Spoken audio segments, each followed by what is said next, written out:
Também, beijo nas crianças, Obrigado, viu? pra você também. Por falar em criança, Luísa nasceu? Ainda não. Ah, Cristo, essa menina não quer nascer? Quem quer nascer? Tudo bom, Sua Kátia? esposa deve estar imensa. Imensa, já tá caindo já a Ai, barriga. meu Deus. Menina tranquila essa, hein? Pois é, tá lá, mas já até 5 de novembro ela tem que sair. Não vai Por ter jeito. vontade própria ou a força? Agora, nós não vamos poder sair esse final de semana pelo visto de casa. Pois é. Diz que vai fazer um frio danado, só se for sair de casa pra ir pro cinema e voltar. Pois é, se tiver um cinema perto de casa, Não é uma é? boa ideia, porque a gente tem dicas variadas hoje, não só para estreias, né, mas também para DVD em casa, um clássico e um grande blockbuster chegando aí no mercado de DVDs. Ah, que legal. Começando pelo cinema, o que tem? Vamos lá, a gente tem uma comédia romântica chegando nesse final de semana, Juntos por Acaso, né? Uma comédia que até que foi bem na bilheteria nos Estados Unidos e ela é protagonizada por dois astros em ascensão, digamos assim, de Hollywood, a Catherine Heigl e o Josh Duhamel. E a história de duas pessoas que não se conhecem, não tem nada a ver uma com a outra, né? E a única coisa que os une é porque eles foram padrinhos de batismo de uma menina chamada Sofia, de um casal de amigos em comum, né? E o casal pede para eles que, caso aconteça alguma coisa com eles, que os dois padrinhos cuidem da Sofia, né? E, claro... Eles morrem? Morrem num acidente de carro, né? Mas é uma comédia romântica, enfim. E aí os dois precisam morar juntos para cuidar dessa criança. E aí, a partir de então, o filme investe, né, em todas aquelas piadas e brincadeiras de pais de primeira viagem, né? Ou de pessoas que nunca tiveram planos de ter pais e de ter filhos, e além disso, o fato dos dois não se gostarem, né? Não se suportarem. Ele tá dando batatinha pra criança. Pois é. Isso eu assisti a esse filme, eu pensei em algumas coisas que eu vou passar aqui pra frente, né? A gente foi fazer compras para coisas de neném e eu descobri cada coisa que tem pra criança que eu nunca ia imaginar. Tem umas coisas absurdas, pra tirar caquinha de nariz. Isso, então, eu ia falar isso agora, mas não sei nem qual é o nome desse aparelho. Mas... deve ser tira caquinha. E quando eu vi, e precisa de dois, né, pra ter um sempre limpinho e tal. Não é absurdo? Então. Eles inventam tanta coisa nos dias de hoje. Nossa Senhora. E aí, a história, ela é baseada hilária, nisso, né? É engraçada. Algumas piadas já são bem comuns do cinema americano, ainda mais de pais, etc e tal. Mas vale. Mas é uma comédia pra se distrair no final de semana, né? Ah, que legal. A Catherine Heigl é quem segura o filme. Ela, para quem não conhece, é uma das grandes estrelas de uma série americana chamada Grey's Anatomy, uma série médica. E ela pediu para sair da série nesse ano, depois de, se eu não me engano, 6 temporadas, porque ela adotou uma menina sul-coreana. Ah, que legal. Com o marido dela. E aí ela pediu para sair da série, para investir na parte mãe dela e também no cinema, porque os convites estavam cada vez maiores, né? A Catherine Heigl, ela fez alguns filmes recentes aí, todos comédias, e por isso que a crítica tá dando um pequeno cutucão nela para ela começar a mudar um pouco o perfil, que ela já tá fazendo muita comédia romântica. Ela fez Par Perfeito, Vestida para Casar e A Verdade Nua e Crua, que são todos filmes voltados aí falando do casamento, de filhos, etc e tal. Mas por que Hollywood tem esse preconceito em deixar uma atriz caracterizada como de comédia ou como de drama? Pois é, a Catherine Heigl... Ela é boa? É que ela fez tanto sucesso nessa série, que ela é nessa série médica, ela é a única médica com um coração, digamos assim. É a mais sensível, mais humana e tal. E eu acho que Hollywood viu esse potencial nela, até porque ela é muito bonita. Eu conheci ela pessoalmente em Los Angeles, numa entrevista. E ela é realmente muito bonita, ela é muito talentosa. E talvez estão puxando ela para esse lado. Mas não vai demorar muito tempo para ela mesma optar em fazer algum drama, ficar um pouco mais feia no cinema. Toda atriz precisa mudar um pouco no cinema. Se acabar, pra mudar um pouco o visual, né? Senão fica muito acostumado. Por falar em pede para sair, você me falou de Tropa de Elite, eu fui assistir por sua causa, você tinha razão. E aí? O filme é maravilhoso, muito melhor que o primeiro. Muito bem produzido, não é? Maravilhoso. E olha o sucesso que tá tendo. Se eu não me engano, ontem já passou de 3 milhões de espectadores. Olha só. Todas as salas, eu vou te falar, eu tentei rever com a minha mulher sempre reclama que eu vejo os filmes sozinhos, ela nunca vai comigo. Então, é uma verdade. Pois é verdade. Aí eu tentei rever, aí no shopping que eu fui aqui em São Paulo, tinha filas em 2 andares. E o filme estava em 6 salas, né? Então... Não deu pra ver. Eu vim segunda-feira, o único lugar em São Paulo que tinha vaga ainda nas sessões, não tinham esgotado 3 horas antes, era aqui na Rua Augusta. Um frio danado, a fila ia 2 quadras para baixo. Por isso pois que eu é. com dor de garganta. Mas sabe, eu fico contente em ver isso, porque além do Tropa de Elite estar ajudando o cinema brasileiro a ter maior o desempenho de bilheteria em 20 anos, nesse ano de 2010, é interessante notar que o cinema brasileiro aprendeu a fazer público, né? Sabe se vender bem, investe em filmes que trazem bilheteria sim. E que conscientizam a gente, porque principalmente esse 2. Exatamente. Então, o Wagner Moura, ele é um dos produtores, então eu não tenho dúvidas, eu quase ponho minha mão no fogo que vai ter um Tropa de Elite 3 aí por causa desse eu acho que sucesso. devia. Bom, só não sei que leva que eles vão dar, porque na primeira é com traficante, a segunda com as milícias e com política, e o terceiro, sabe? Sabe-se lá Deus, né? Muito bom. Agora, outra estreia boa que você acha? Olha, a gente tem uma estreia internacional muito interessante, o Procurando Eli, né? É um filme iraniano que está chegando em grande circuito no país. Procurando Eli? Procurando Eli é o filme que ganhou o Festival de Berlim como melhor diretor no ano passado e foi um dos indicados ao melhor filme estrangeiro no Oscar desse ano, né? A história é interessantíssima, a história de um grupo de amigos que resolve tirar 3 dias para se fazer uma festa, viajar, né? Para receber um amigo chamado Ahmad, que está vindo da Alemanha depois de um divórcio dele com uma alemã. E ele volta para o Irã decidido a encontrar uma mulher iraniana para recomeçar a vida. Então ele não quer mais ter relacionamentos com não iranianas, né? E aí é quando uma amiga em comum arma, entre aspas, né? A Eli, que é uma professora da filha dela. Só que a mulher desaparece nessa viagem. Ela desaparece? Do nada, ela desaparece. Ela morre afogada? Não posso falar. Tá bom. Agora, isso é muito interessante. Porque, olha, Kátia, a gente tem a ideia de que filme iraniano é aquele filme parado, ou de guerra, ou filme muito psicológico, ou pesado, ou até leve demais, assim, que não acontece em tese, né? Não acontece nada. Por exemplo, como nos filmes do Abbas Kiarostami, ele tem um ritmo diferente. Então tem um filme dele, chama 10, que ele coloca uma câmera no retrovisor de um carro e ele filma ao longo de 15 minutos o diálogo entre uma filha e um pai sem mexer a câmera. A filha que chato. Parece chato, mas é uma outra maneira de linguagem cinematográfica. Olha, é cansativo. Né? Depende do seu olhar. Se você estiver acostumado com o cinema de Hollywood, cansa. Mas se você quiser entender por que o diretor faz isso, não é à toa, aí você começa a perceber, tem um porquê, né? Só que esse filme, ele vai contra esse tipo de narrativa. Ele é mais ágil, ele tem uma narrativa idas e vindas, ele mistura comédia, romance e também muito suspense, então vale a pena.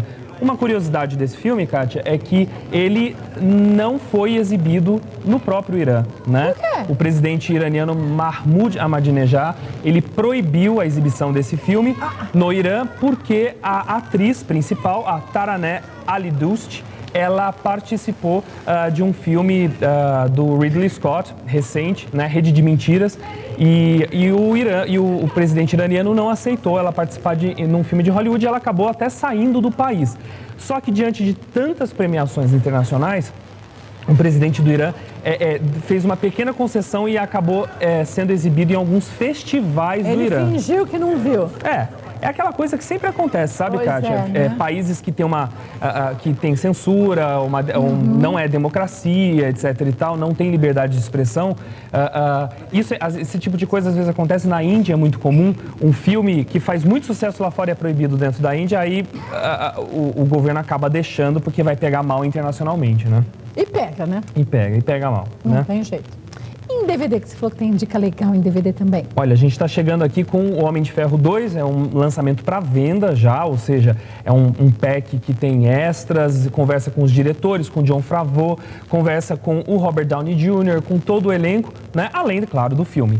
E a história, a gente até comentou aqui quando ela estreou nesse ano, ela investe mais em cenas de perseguição policial, de corrida, de corrida de carros, etc e tal, do que na formação do personagem principal do Homem de Ferro, né? O personagem criado pelo Stan Lee.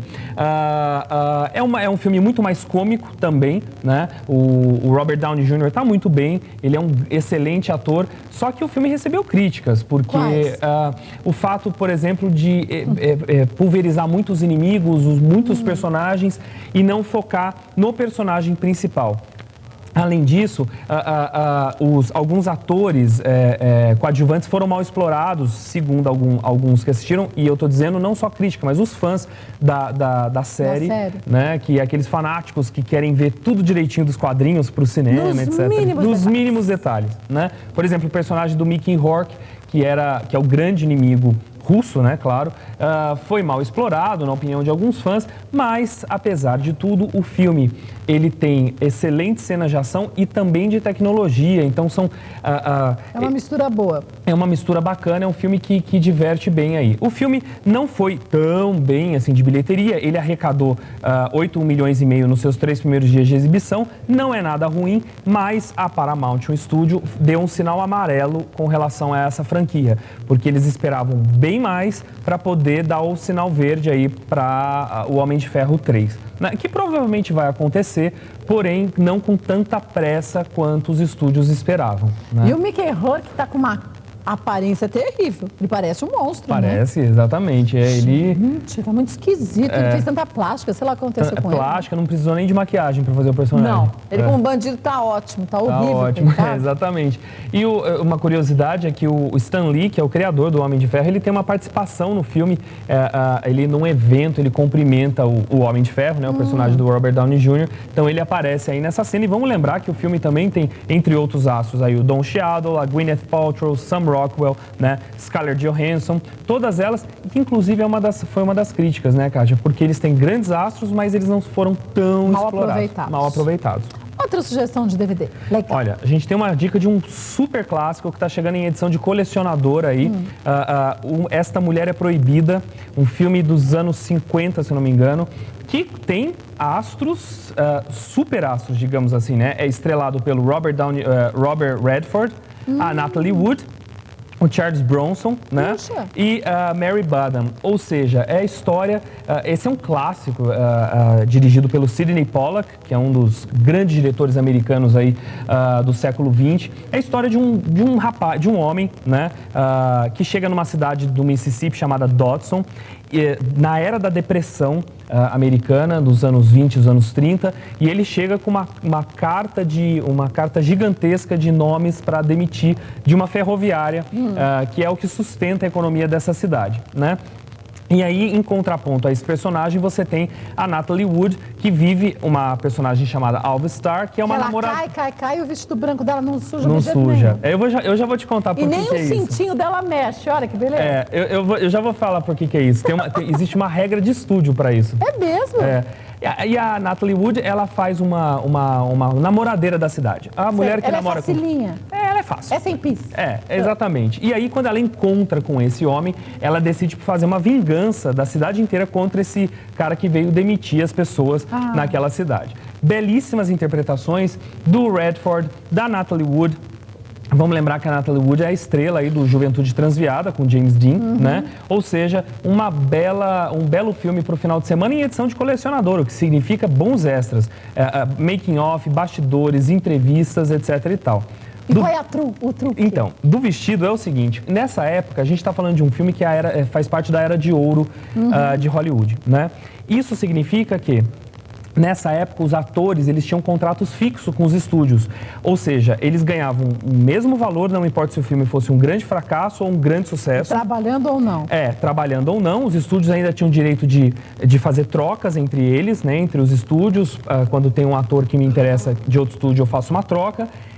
E, além disso, o estúdio mandava, ele tinha autonomia para mandar o que o ator ou a atriz, o astro, ia vestir, a cor do cabelo, inclusive o nome do ator, o estúdio mandava trocar se o nome não fosse vendável. É mesmo? Exatamente. Tem o Kirk Douglas, por exemplo, não se chama Kirk Douglas. Como ele se chama?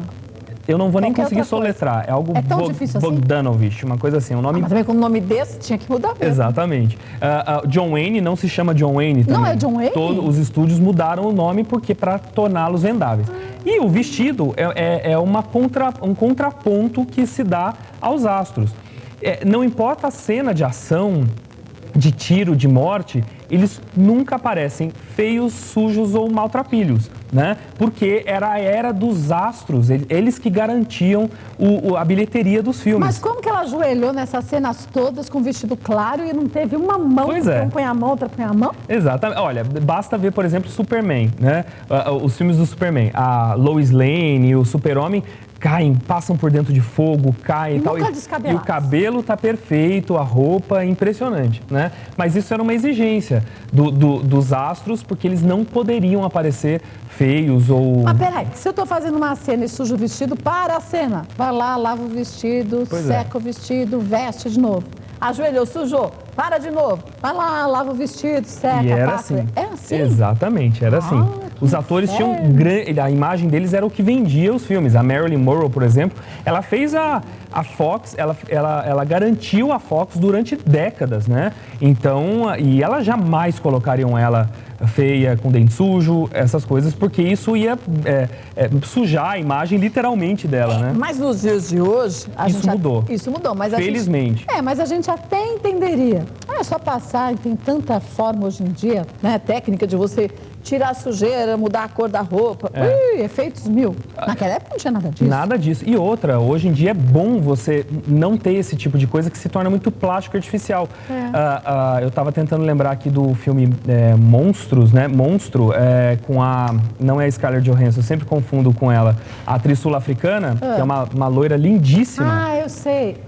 Que ganhou o Oscar por Charlize Theron. Isso. A Charlize Theron, nesse filme, ela tá literalmente monstruosa, né? Com a pele mal cuidada, com dentes, que é uma dentadura, aquilo e tal, o cabelo todo queimado de sol, com excesso de peso e tal. Destruída, mas porque o personagem pedia. E lhe rendeu o Oscar, né? Por causa desse personagem. E é bom para dar um respiro, né? Na imagem, porque até mesmo mulher muito bonita cansa. Né?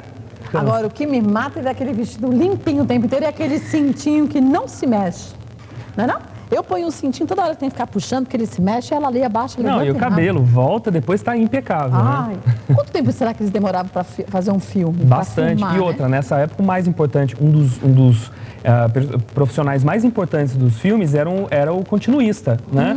Porque o continuista tinha que saber exatamente como estava o ator, a atriz, quando dá o corte, vai mudar, vai trocar de roupa, arrumar o cabelo e tal. Mas isso dá uns erros muito legais, né? De filmes. Muito bom. Aqueles extras, a gente sempre vê umas coisas assim, né?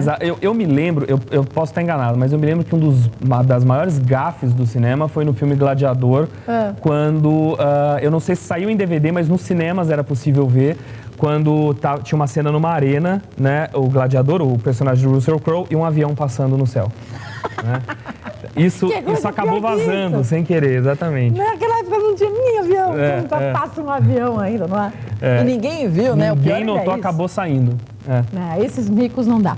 Agora, para você entender até como que os críticos conseguem chegar a essas conclusões, como que o Francesco aprendeu tanto com o cinema. Tem os cursos que ensinam isso tudo, essa visão mais apurada, mais detalhista, né, Exatamente. A gente tem na Academia Internacional de Cinema curso de roteiro, de direção de arte, de montagem, edição, fotografia. Tem muita gente querendo se tornar fotógrafo de cinema atualmente, né? Tudo isso aí nesse semestre, no próximo, estão aí começando. E tanto os cursos durante a semana como aos sábados, né? Aos sábados, né? O dia inteiro. E durante a semana à noite, para quem trabalha, né? Que legal. Olha, para você pegar direitinho todas as agendas aí dos cursos, é só ligar no 0 operadora 11 3826 7883 3826 7883 para você que quer se tornar um profissional nessa área ou você que só quer compreender um pouco mais como que é feito esse mundo à parte do nosso, que é o mundo do cinema.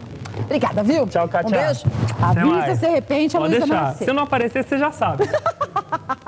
Menina que tá difícil de nascer, olha isso. Sim,